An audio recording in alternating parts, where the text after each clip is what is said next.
1400 years ago, armies of nomads swept out of the Arabian desert and conquered half the world. Today, their descendants tell an extraordinary story. They say that God sent them a prophet, Muhammad, and that God then gave them an empire. But is it really true? Not everyone is so sure. The Muslim conquests were one of the most decisive events in history. But were the Arabs in the 7th century even Muslims at all?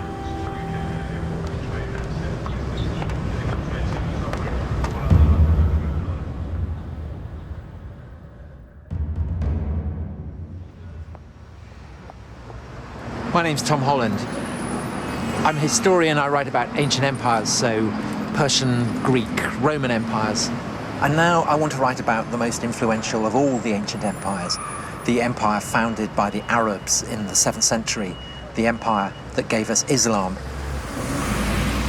I thought that it would be a relatively simple matter. It's been said that Islam was born in the full light of history.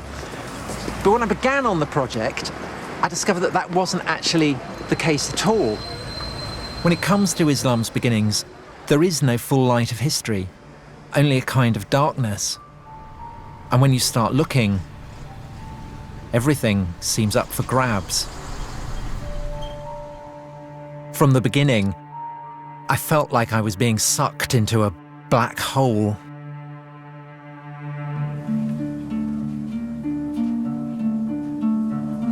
The problem of writing the history of the rise of Islam is that we have absence of evidence and we have nothing on which to tell a story.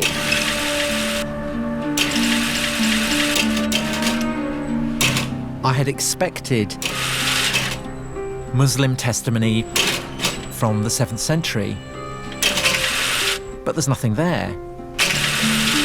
I can't find anything.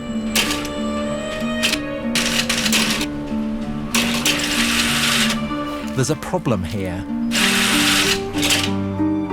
You're delving into the origins of Muslims' deepest beliefs, but where is the historical evidence?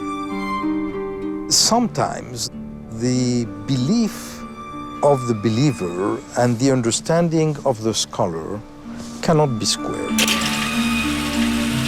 It's a choice between doing history and not doing history. And so I do the history even though it may hurt people. You have to say things that believers don't say, things that sometimes shock believers, things that sometimes make them very angry. There's a sense of the detective story about it. Why do most of the clues seem to be missing? When the Romans conquered the Middle East, they left behind all kinds of evidence, histories, inscriptions, coins. But with the Muslim conquest, silence. What can we actually say about Muhammad? What do we really know about the origins of Islam? Where to begin? Well, maybe we should start at the beginning of the 7th century. It is 5 minutes to midnight, and the ancient world is about to change forever.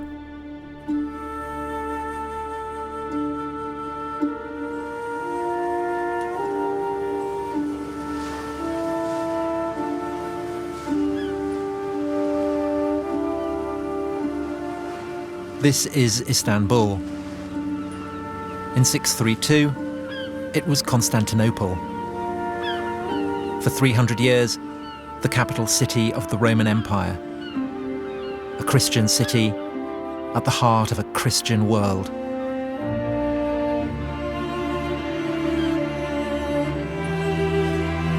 A universal religion for a universal empire. That was the Roman recipe for power. An idea fully appreciated by the Muslims when, almost 1,000 years later, they conquered the city and turned the largest cathedral in Christendom into a mosque. We know how and when the Romans became Christian because contemporaries tell us all about it. But what we don't know is how the Arabs became Muslim. Take a journey into the past, and you can't be certain where it's going to end. History is like a labyrinth. Once you're inside, who knows where it may lead?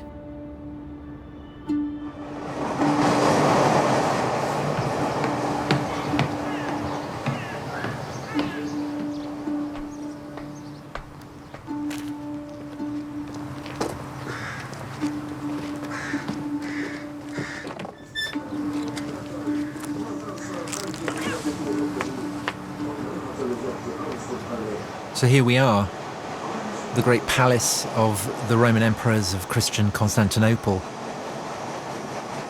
Odd to think that at the start of the 7th century, when Muhammad was still alive, this was pretty much the centre of the world. There's one awful poetry about the fact that all you've got here is splintered firewood. Because what this is something that's been smashed to smithereens, and what it preserves just the faintest trace of is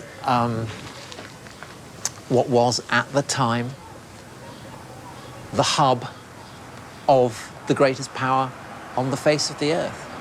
So this is the White House, it's where the emperor lives, it's the Pentagon, it's the heart of the defense establishment, it's the Supreme Court, it's where laws are drawn up and made and issued, all in this one place that dominates Constantinople, the city of Constantine, the first Christian empire, the greatest city in the world. And now it's all gone. And it's in some bloke's garden. You've got the road on the one side, you've got the train on the other. And the only thing to be seen is a cat.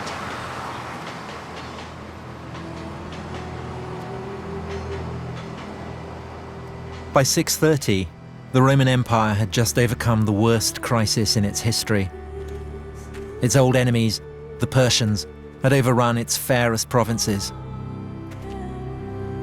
Persian troops had reached the very walls of Constantinople itself. Then, after 25 years of war, the Persians were defeated. The Roman Emperor was, once again, master of the universe.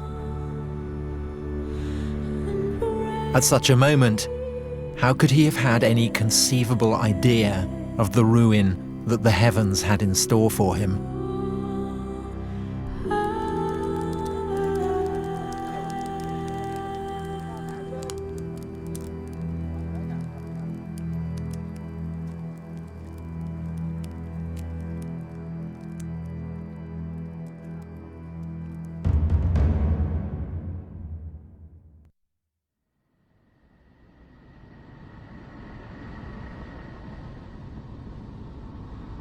Professor, can someone like myself, who is not a Muslim and who does not believe that God spoke to Muhammad, ever hope to fathom the truth of the origins of Islam? No.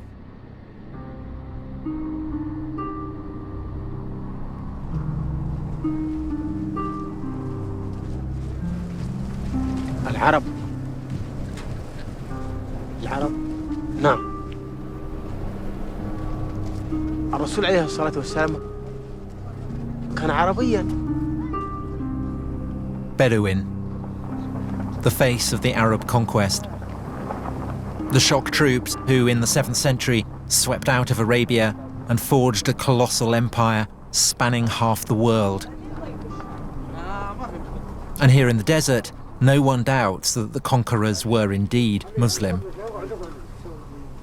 تركوا كل الدنيا، ما فكروا في التجارة، ما فكروا في الحياة، ما فكروا في أبناء، فكانوا يفكروا إني أقتتل أو أن أموت في نص الطريق أو أموت ضيعة أو جوعا أو شيء. لا كانوا يفكروا في هذا، لا في نجاح الإسلام. Everything was for Islam. That's what they say today. The victories, the conquest, the empire. But how do we know Islam even existed back then? ثبت الدين وثبت كل شيء والحمد لله احنا ماشيين على سنة عشر على سنة الرسول. المسلمين هذه كلها من ذرية.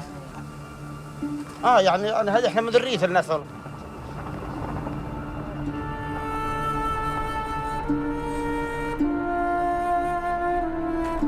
To the ancients, the Arabs were notorious savages. Of all the peoples of the earth, the most despised and insignificant.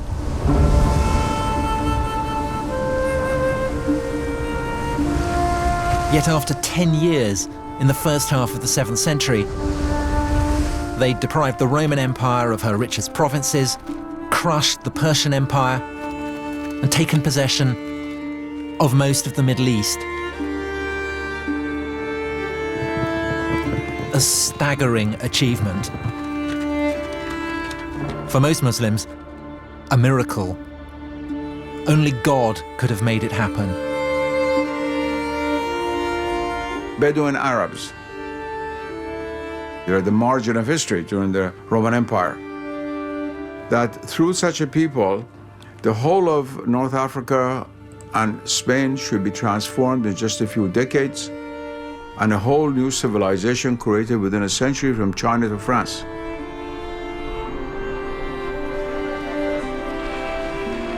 And this is a historical fact.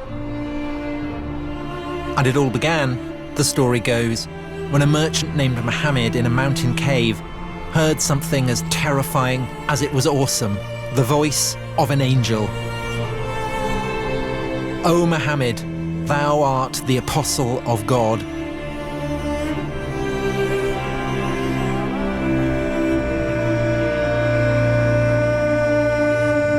God had spoken to the Arabs.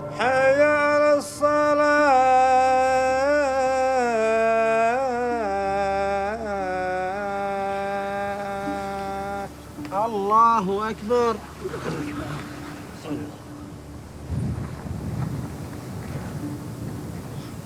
الله أكبر. The message was as clear as it was elemental. الله أكبر. There is only one God. Muhammad is the prophet of God. سمع الله. Islam is submission to God. And it was this message that gave them an empire. Or was it? الله أكبر. No one doubts the conquests really took place. But the question is, was it because of Islam? If you were a Christian or a Jew or follow another religion for whom a similar reality exists, it'd be easier to make a jump. There's a very famous Arabic proverb which says, not being able to know something is no proof that it doesn't exist. But making that jump, taking a leap of faith, isn't as easy as it sounds.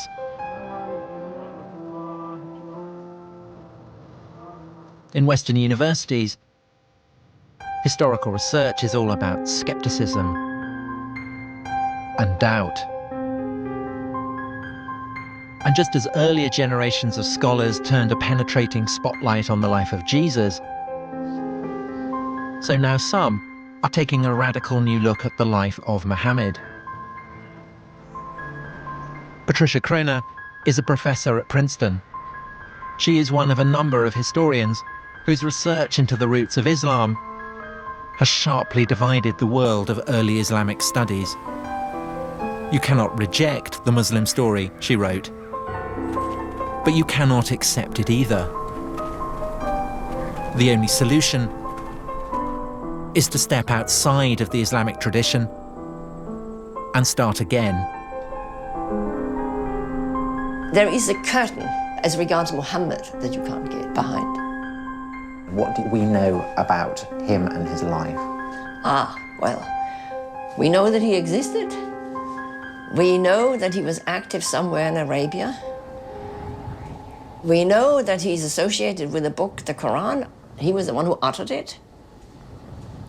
But it doesn't get us to what actually happened, which is what, of course, a historian would like to reconstruct. We have absence of evidence. We have the Quran, and you can't tell the story of the basis of the Quran. We have various early non-Muslim sources. They don't add up to a story.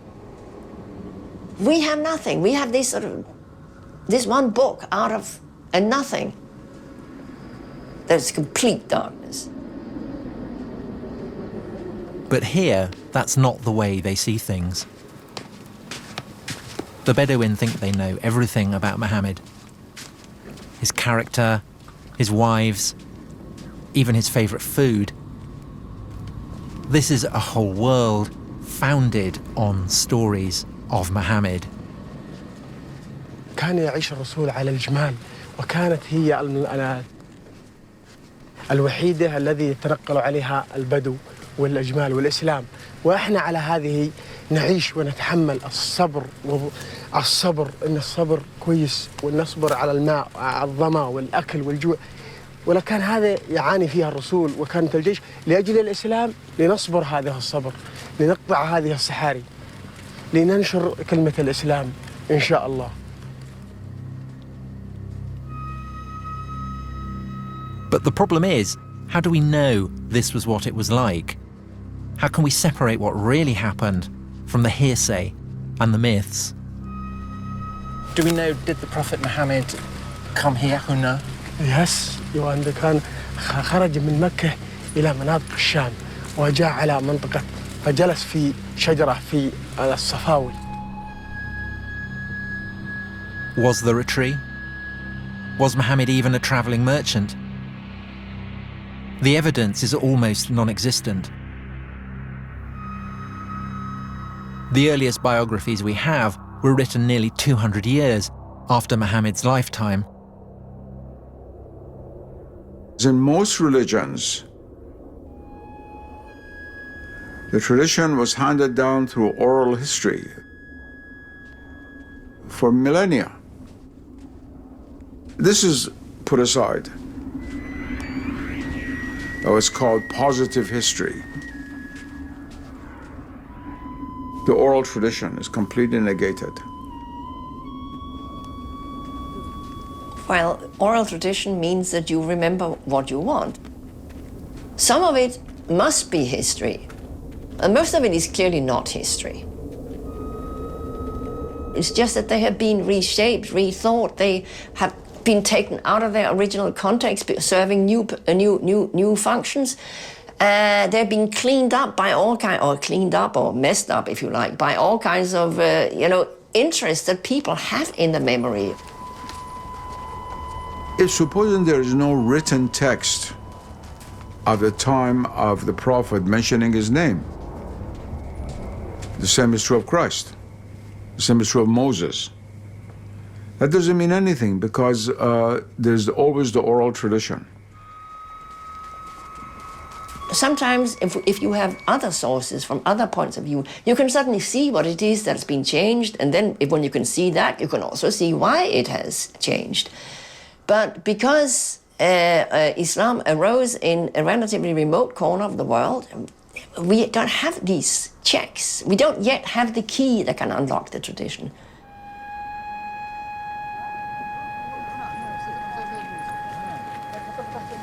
I came here to get close to the tradition.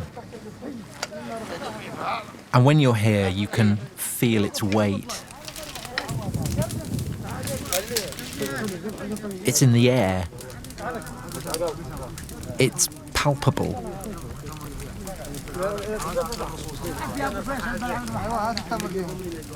It can't just be brushed aside. Millions upon millions of people believe it. This is their history. An entire moral universe has been built around the stories told of Muhammad هذا أيام الجاهلية قبل الإسلام.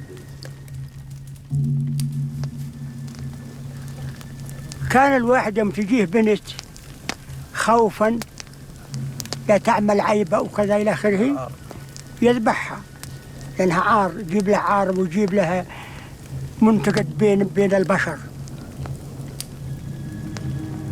فيجيب البنت ويدفنها ويحيى، بعد ما يدفنها ويحيى صح. عمر بن الخطاب له بنت وجابها وده يدفنها، حفر لها وده يدفنها، جاء الرمل على شاربة من هون، جابت بيدها قامت تقول بالرمل كي مشي عن مشي، حفر لها ودملها. جاء سيدنا محمد صلى الله عليه وسلم أوقف كل الأعمال هاي.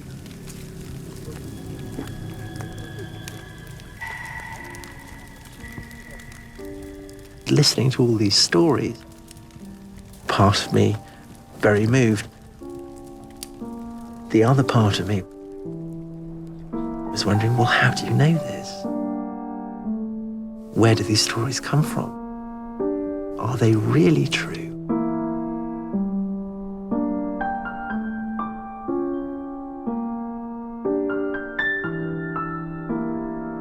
Gradually in the West, for the intellectual elite, the sense of the sacred was lost. Tribal person in Africa or in the Amazon has a natural sense of the sacred, whereas a graduate student at Oxford probably doesn't.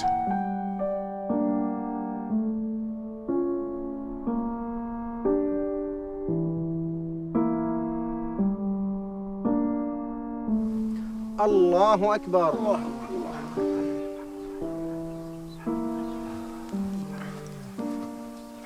سمع الله من حمده. ربنا لك الحمد.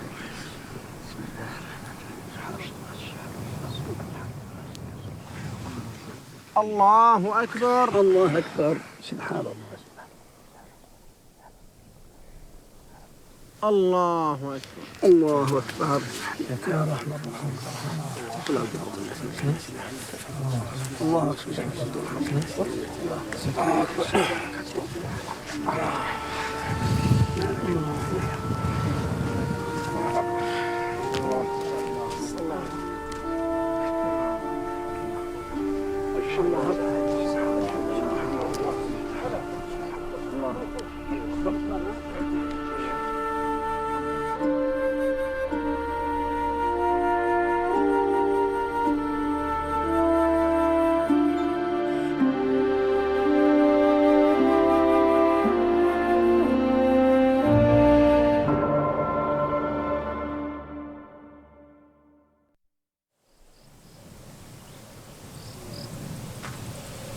In some places, you have to be careful where you tread.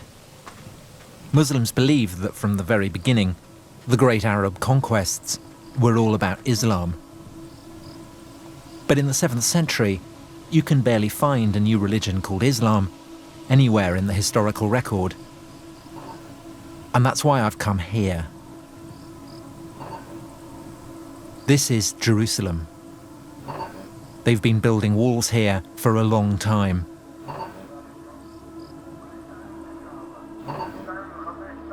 But they've never built a wall yet that could keep people safe forever.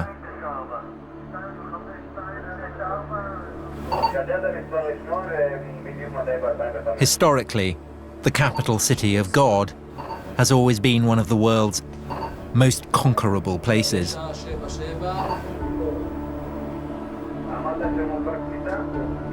Here, if anywhere, in the one-time world of the Roman Empire, the 6th and 7th centuries live on. The same intensities, the same anxieties.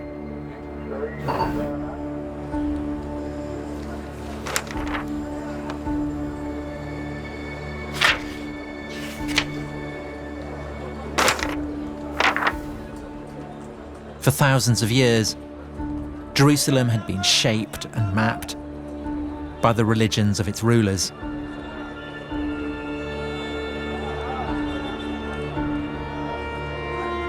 When the Jews ruled, they built a gigantic temple which dominated the city. Later, when the Roman Empire became Christian, Jerusalem was transformed into the world centre of Christian pilgrimage. Look at the street plan now, and you saw a map of a Christian world.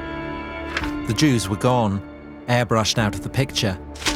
The Romans constructed a new Holy of Holies, the Holy Sepulchre, a vast cathedral raised over the traditionally accepted site of Jesus' crucifixion.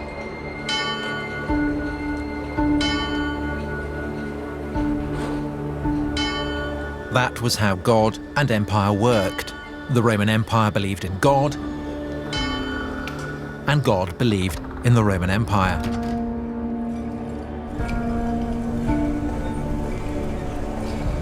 But then, in the year 636, God changed his mind. Arab marauders appear outside the walls. Sophronius, the city's bishop, writes that it is too dangerous to leave. The Arabs were closing in, and there was nothing people of Christian Jerusalem could do about it except to stay where they were, look out from their walls, and await the arrival of the Arabs.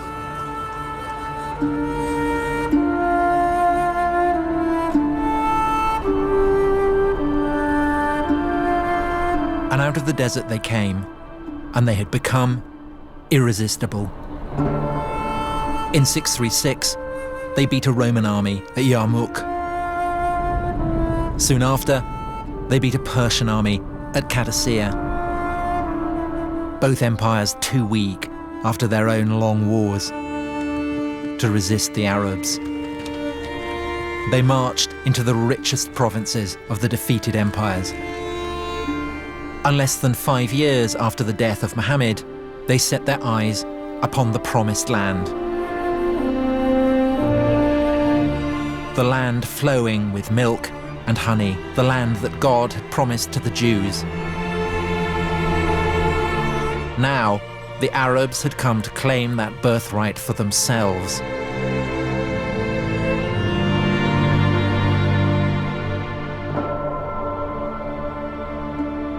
The children of Israel had made it a Jewish land. The Romans had made it a Christian, holy land. If the Arabs did arrive with a new religion, then we should be able to find its imprint here.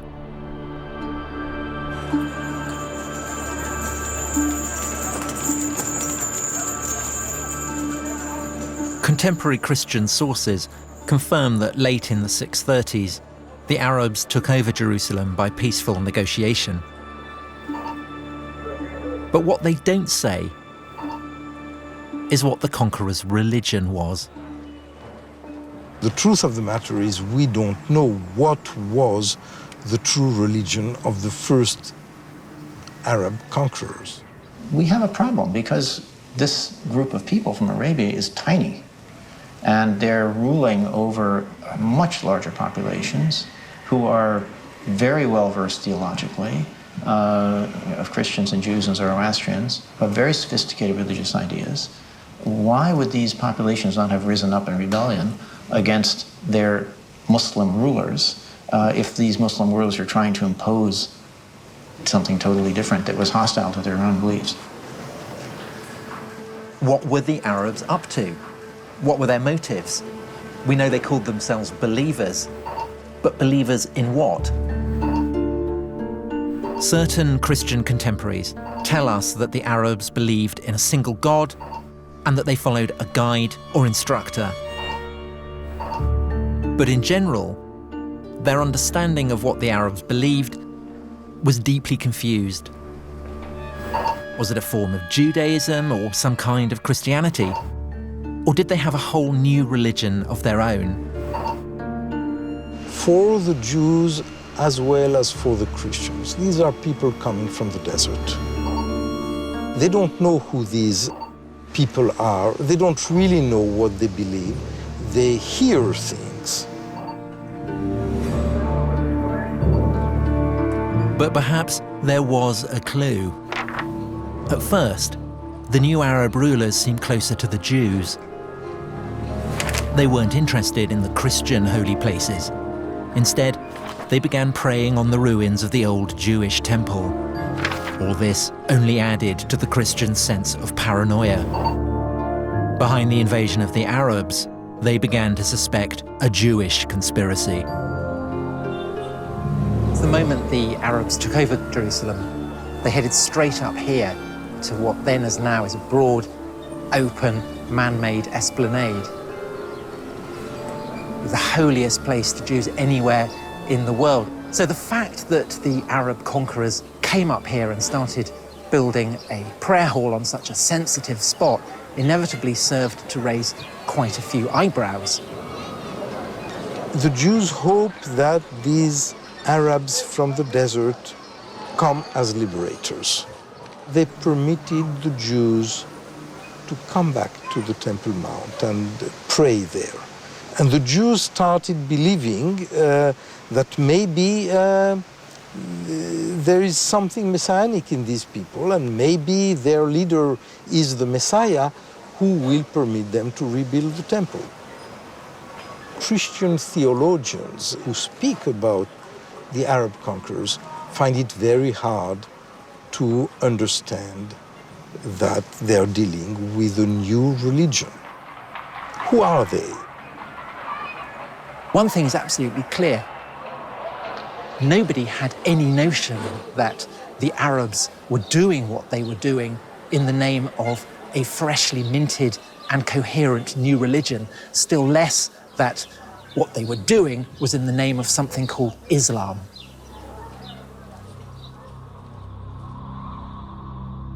So did Islam even exist in those early years after Muhammad?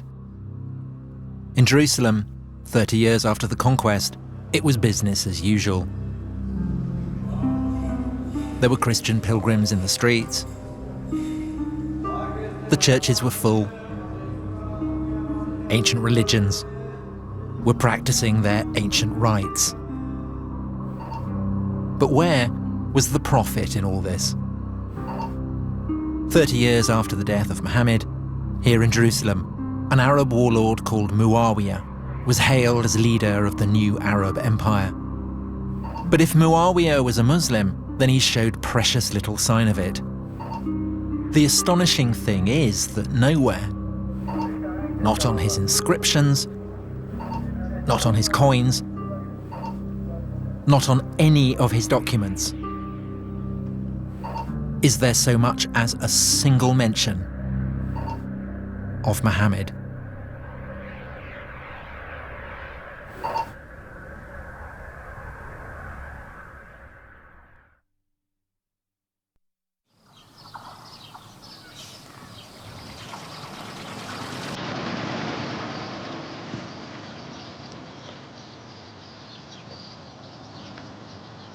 I've been trying to trace the origins of Islam. But it's a bigger mystery than I'd ever imagined. This is the Holy Book of Islam, and it's the earliest source for Islam that we have. Find out where the Quran was composed, and you find out where Muhammad was operating, and then you get a picture of where Islam might have begun. In the Quran, it tells Muhammad to follow the path trod by Abraham. Maybe that's the place to start looking.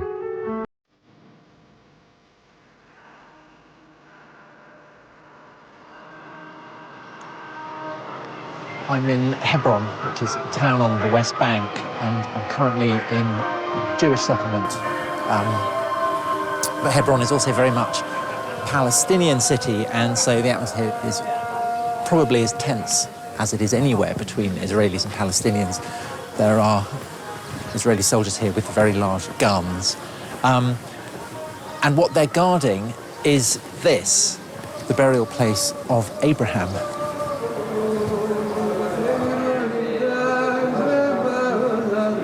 Abraham, through the line of his son Isaac, was the father of the Jews. When everyone else was still pagan, Abraham worshipped the one true God.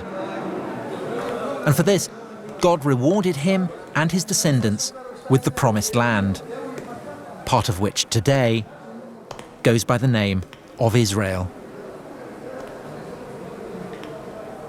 This is the tomb of Abraham. And the reason that the soldiers are here is that these are not the only people who regard him as their ancestor. And they're not the only people who believe that God gave them the promised land. On the other side of the grill are Muslims, and they tell a different story.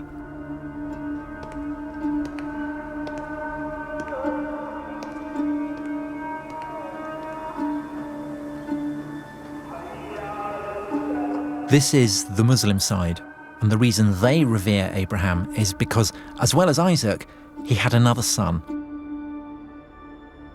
Ishmael, the father of the Arabs. This is the tomb of Abraham that we saw earlier from the Jewish side. But we're now looking at it from the Muslim side. The significance of Abraham and this association that was made between Arabs and Ishmaelites, the children of Ishmael, is actually much older than Islam itself. It remains central to Islam to this day. According to Muslims, Abraham is their prophet, and the religion he founded was not the religion of the Jews, but Islam.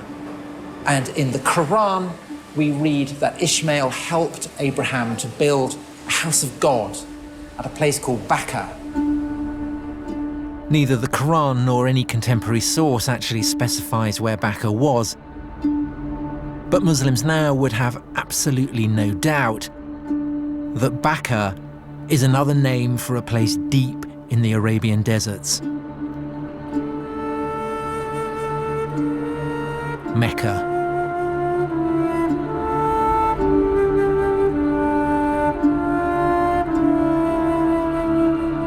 The holiest city in Islam. The birthplace of Muhammad. This is the largest mosque in the world. At its center, the Kaaba, the house of God, first built by Abraham and his son Ishmael, on foundations laid by the first man, Adam. It is older and holier than anywhere else in the world.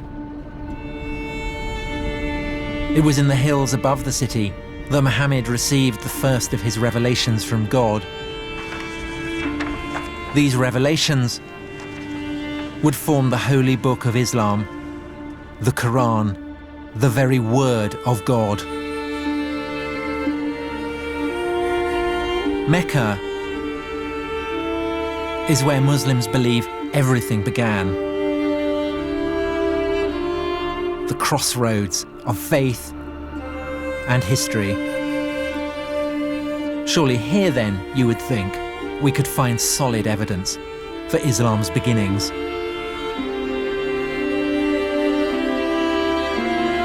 But there is a problem. Aside from a single ambiguous mention in the Quran itself,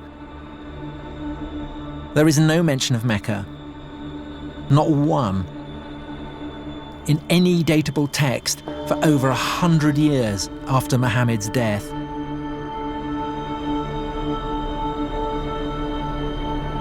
How can we know that Muhammad does come from Mecca?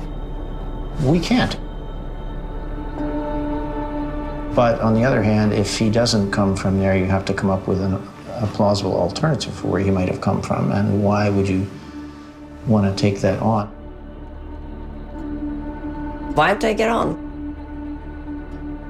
Well, it's what historians do. If things don't fit, you try something else that might fit.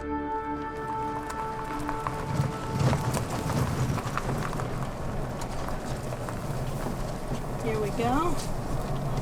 So this is it. Yeah, here we are. In the Quran, the faithful are instructed to pray in the direction of a holy sanctuary. But what it doesn't ever say is that this sanctuary stood at Mecca. And to some archaeologists, a few early mosques suggest something different. We're talking about one of the earliest examples we have of a mosque. And you date it 100 years after Muhammad? Somewhere within 100 years or so. Because here, as we go into it, you can see... This is it? This is it, yeah. This is the mosque? This is the mosque. And what you can see here, we have an apse which is not facing Mecca. It's not facing the south. It's actually facing towards the east, towards the sun rising. This is an example of the time before the direction had actually been preferred towards Mecca. So the implication of that is that at this early stage of Islam, the focus of prayer has not yet been absolutely fixed.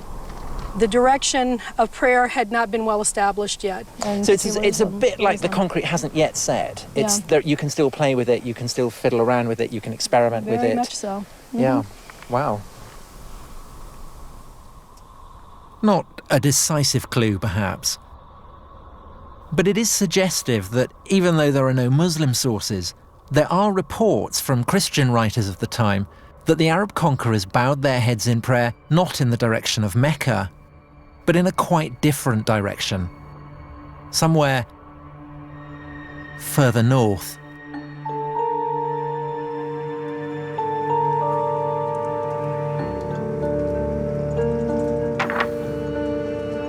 In the Quran, it never actually states that Muhammad lived in Mecca, nor that Mecca was where the first revelations took place.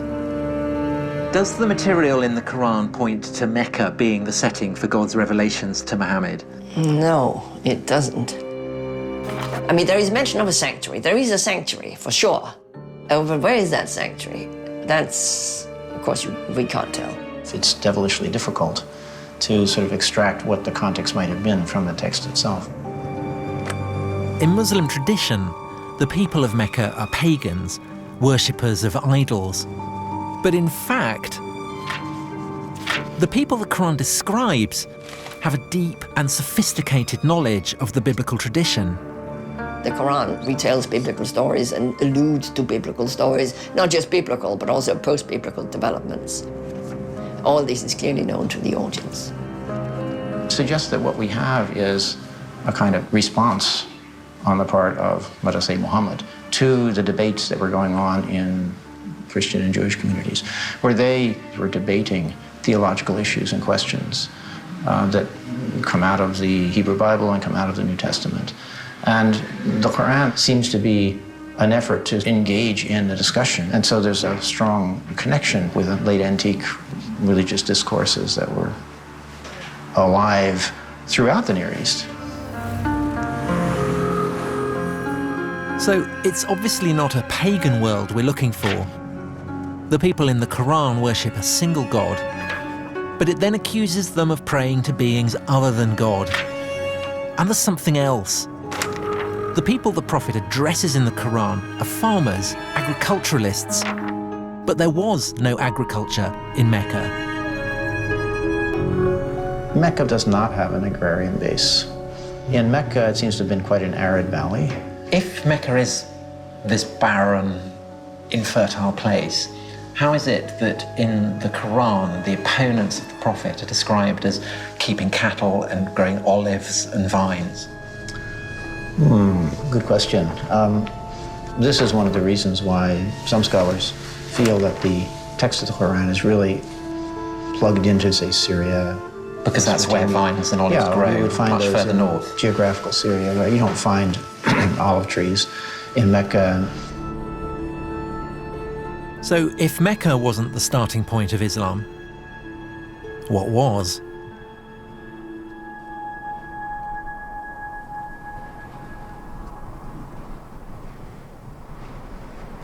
If you're following the clues in the Quran itself, then you're looking for a landscape inhabited by olive-growing Arabs who have a deep knowledge of the biblical tradition, but whose worship of a single god might seem to some a little shop-soiled.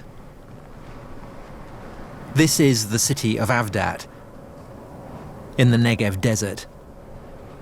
Back in the early 7th century, it was an Arab city on the very fringes of the Roman Empire. Nominally Christian, but with hints of a recently pagan past.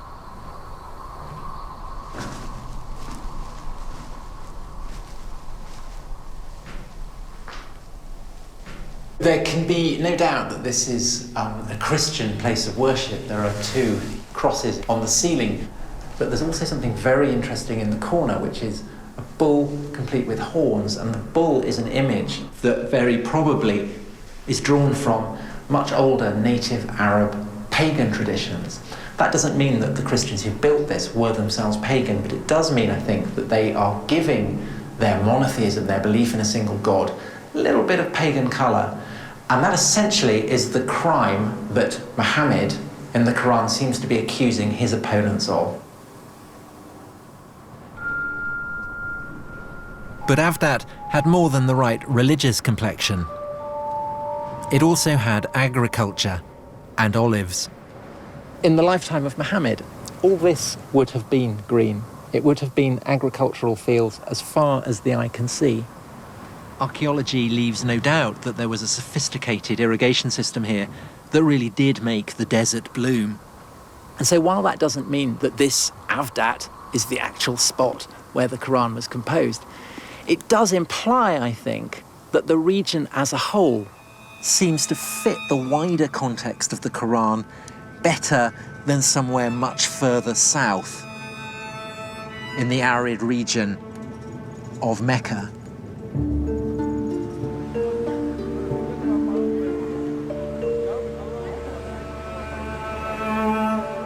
When you read through and through the Quran, what's really striking as compared, say, to the Bible, which is full of allusions to recognizable landscapes that we know, in the Quran, it's an effort to find an allusion to any landscape or natural setting that we could actually pin down. In fact, in the whole of the Quran, there's really only the one exception. Not far from Avdat, a strange hint about where the Quran might actually have come from. We are on the southernmost shores of the Dead Sea, between what is now Israel and Jordan. Lot was the nephew of Abraham, and he went to settle down in a city called Sodom. And the people of Sodom were notoriously racy. Unsurprisingly, this provoked the wrath of God. He destroyed his city, and this is said to be the remains of Sodom, where the anger of God was poured down upon it. And the Quran. So also was Lot among those sent by us. Behold, we delivered him and his adherents, all except an old woman who was among those who lagged behind. Then we destroyed the rest. Truly, you pass by their sights by day and by night. But if the people being addressed by the prophet are passing this place by day and by night, then what's it doing here? 1,000 kilometers from Mecca.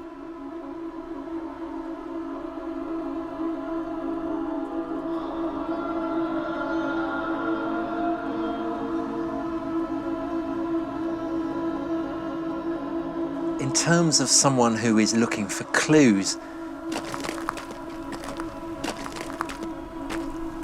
you are very much in the situation of someone who is panning for gold. And I think that this passage is just one little fleck.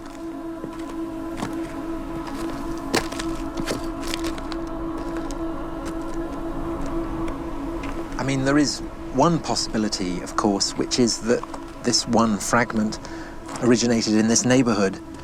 Perhaps the rest came from elsewhere. But that then begs the question of where all the various component parts of the Quran are coming from. Are they necessarily to be attributed to one person living at one time? Again, when you start asking that question, it's very hard to know how far to push it. It's from the West that this kind of history came up. That is, reason is the ultimate decider and judge of the truth. But what I'm saying is that those are not going to really give you the reason that is logically satisfying.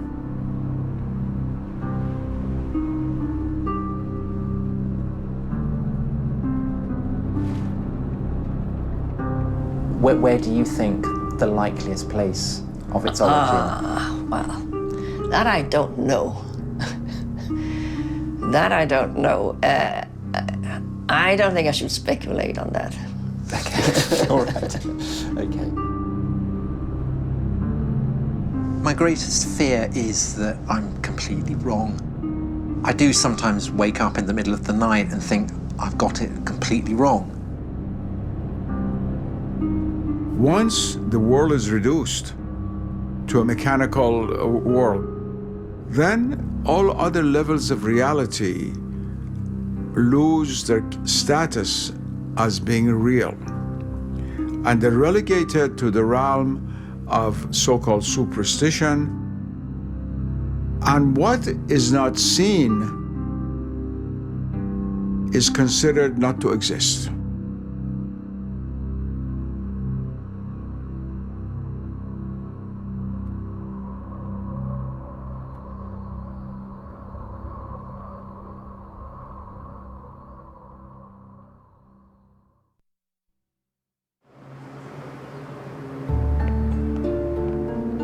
Trying to track the origins of Islam has been like chasing a mirage. The Arabs conquer half the world, but they don't talk about Muhammad. There's no mention of Mecca. So what do they do in detective stories? They follow the money. Any of these? What's the first coin that actually mentions the name of Here? of the Prophet Muhammad on the coins? Do any of these coins mention Muhammad by name? With Muawiyah. Yeah, but is the name of the No, Prophet Muhammad no, mentioned? No.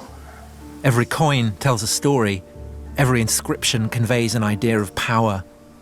But sometimes what's not on the coin can be just as significant as what is.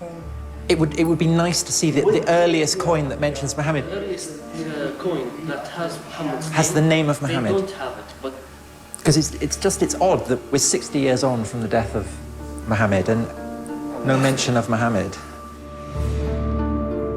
For nearly 60 years, the rulers of the Arab Empire didn't put Muhammad on their coins. And then they did. Maybe 60 years was what they needed to work out what the story really was. Maybe the issue isn't why Muhammad was not on the coinage at the beginning, but how he got there in the end. What if I've been asking the wrong question?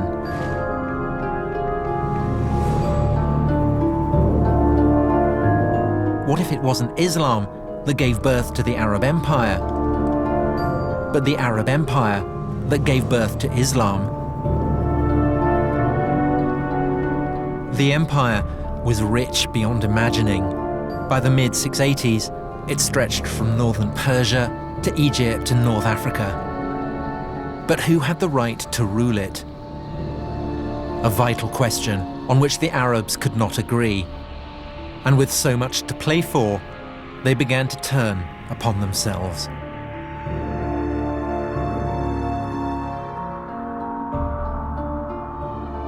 It's 680, 50 years on from the death of Muhammad. A deadly spiral of rebellion and civil war is threatening the Arab Empire with implosion.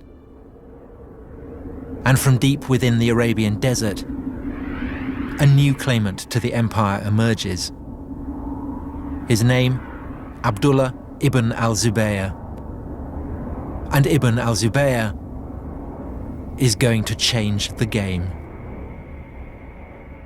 What I've got here is the coin that I was looking for in the Coin Museum, and it's stamped quite literally with the genius of Ibn al-Zubayr. It was struck in 685, 686, so that's more than half a century after the death of Muhammad. And it bears a novel and fateful slogan: in the name of God, Muhammad is the prophet of God. And so here, at last, emerging from out of the black hole, we get a mention of a Muhammad who is a prophet. And this is the first time we have it on any inscription, any surviving document. Ibn al-Zubayr had essentially realized what Constantine, the first Christian Roman emperor, had realized long before him, that it was no good the lord of an earthly empire laying claim to the favor of God unless he could absolutely demonstrate the cast iron basis on which he was making that claim. And Constantine, in his attempt to obtain that sanction, had turned to the Christian church. But Ibn al-Zubayr turns to the figure of Muhammad. Now, as it happens, Ibn al-Zubayr loses the civil war. He is defeated by a rival warlord who lays claim to the empire of the Arabs. But the discovery that the name of Muhammad can be used to buttress earthly power, that is not forgotten.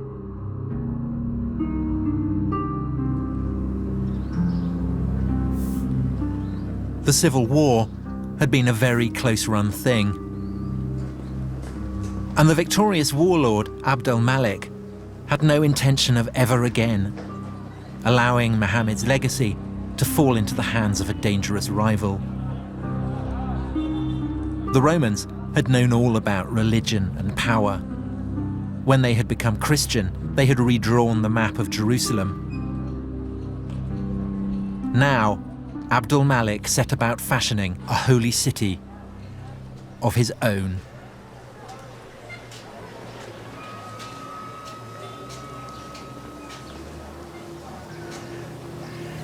God, it's beautiful.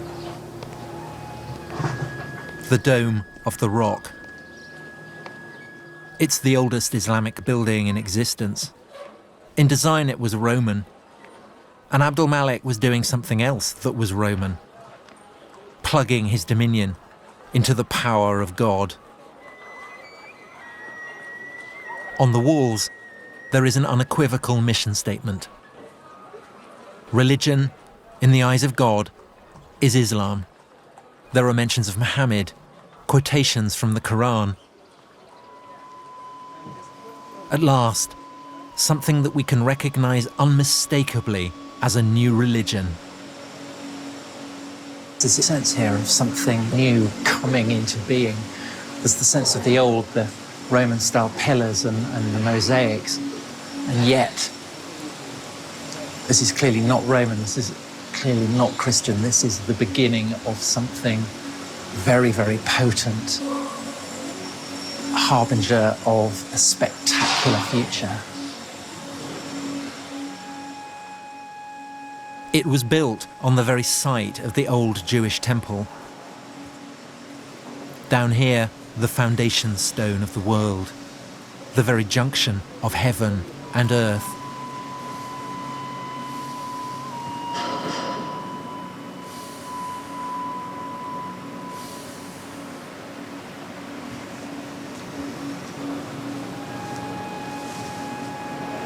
This is quite possibly one of the most awesome places on the entire planet. It is deeply, deeply holy, not to one, but to two great religions. It's the place where Jews believe God inhabits on earth, the Holy of Holies, the Shekinah.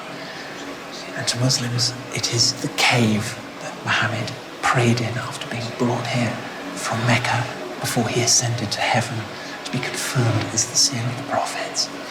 So, in religious terms, this is like a sort of nuclear reactor, firing out isotopes and power.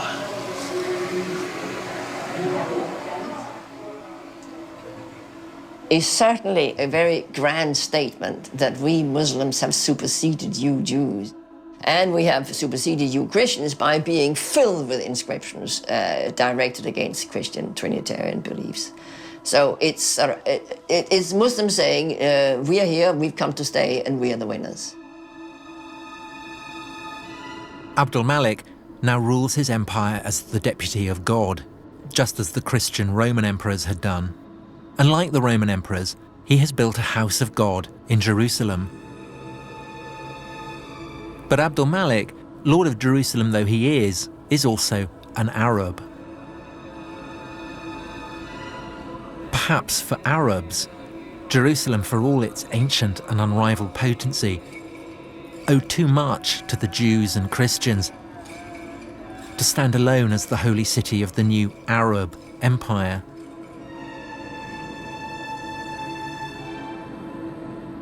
A poet at Abdul Malik's court describes him as the lord of two houses sacred to God, one in Jerusalem and one, well, he doesn't say where it is. And for 100 years after the death of Muhammad, no one says where it is.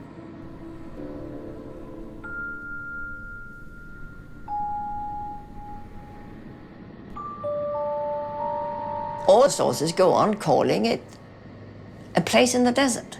It's a sanctuary in the desert, without giving it a name. And at some point, this sanctuary must have been fixed at Mecca, in the middle of the desert. But why? The truth of the matter is we don't know what was the true religion of the first Arab conquerors. It's an Arab story. Arabs come from the desert. God is speaking to the Arabs. They don't want Jews or Christians having any influence on Muhammad. الرسول عليه الصلاة والسلام كان عربيا. المسلمين هذه كلها من ذريته. يعني هذه احنا من ذرية الناس. The Quran is in Arabic. The Quran is full of characters from the Bible. But if the book came out of the desert, how did these characters get there? We have nothing. We have this one book out of a nothing. We don't have the key that can unlock the tradition. But maybe that's the point. We're not supposed to unlock the tradition. God's message comes to a prophet. The prophet lives in a desert. There is no room for anyone else. It's remote. It's remote. It's uncontaminated. It's pure. It's a place where we can rule out that Muhammad got his ideas from others than God.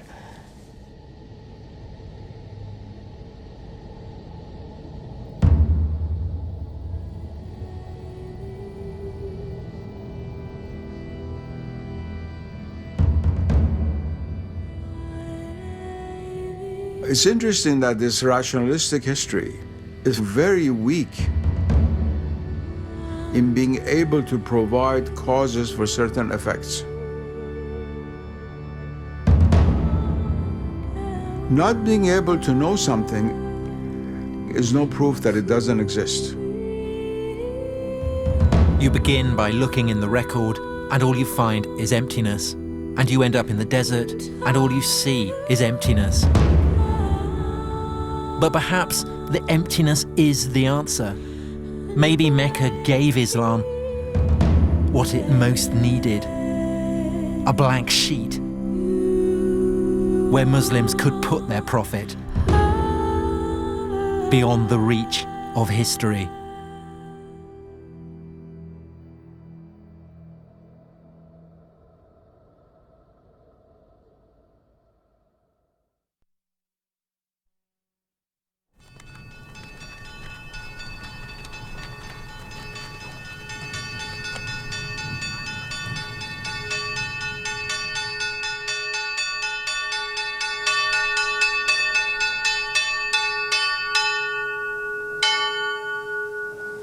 Professor, do you think that what I am doing is complicit with the brute fact of Western imperialism, Western hegemony? No, not necessarily.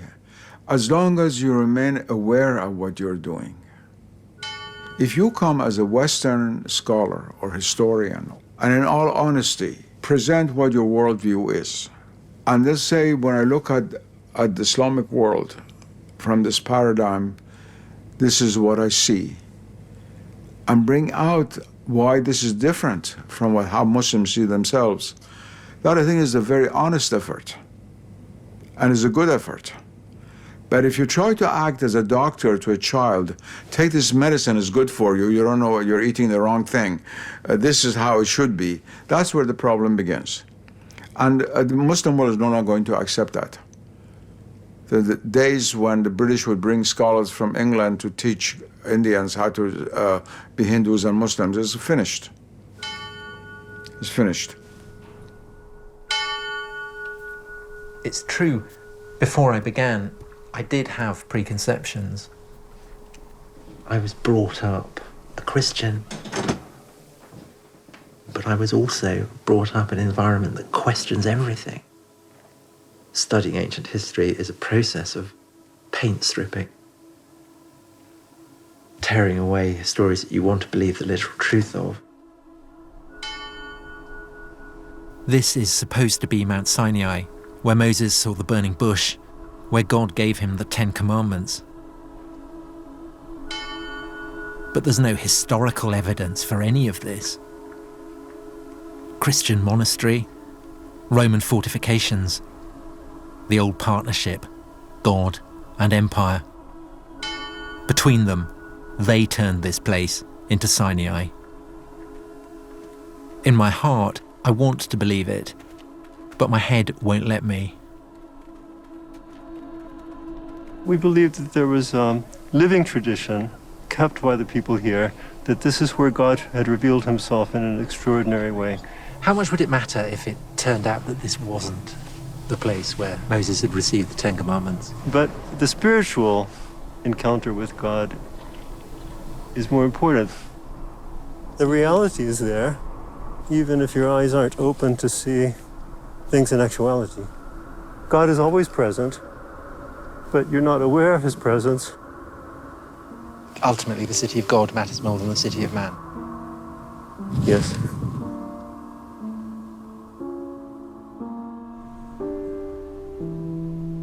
But as a historian, I have to presume that the city of God was built by man as well. I wanted to map the human past in human terms, to make a map that fits the facts. But I travelled to places where the maps revealed a heavenly plan, sacred lands, sacred places.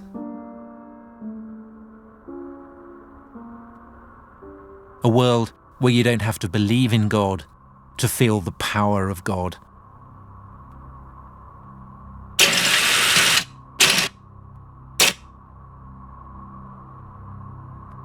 This is the Promised Land.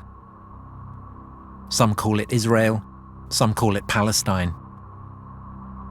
A land where Muslims, Christians, and Jews still fight over the story of a promise made by God to Abraham thousands of years ago. Was there really a promise? It's not for the historian to say. But the world believers make in the name of God, that is what history is about. Even today, more people die for visions of heaven than they ever do for historical facts. Stories that never happened can be infinitely more powerful than stories that did.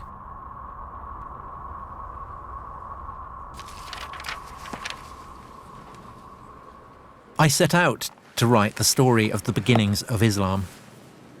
If you're a Muslim, then there's no problem.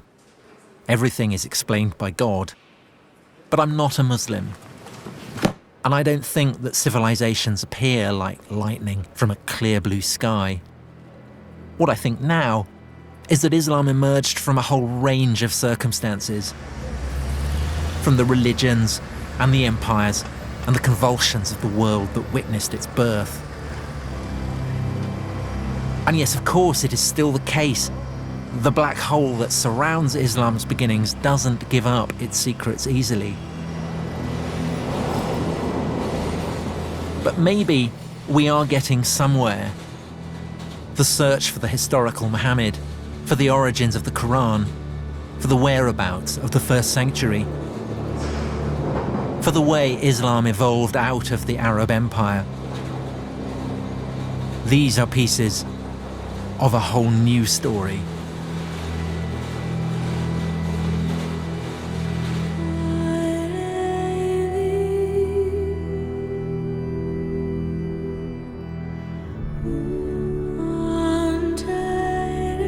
Tomorrow night, the wait is over. The Paralympic Games opening ceremony kicks off at 8. It's shrouded in secrecy, but I can tell you in all probability it won't feature Timothy Spall in a hat like the other one.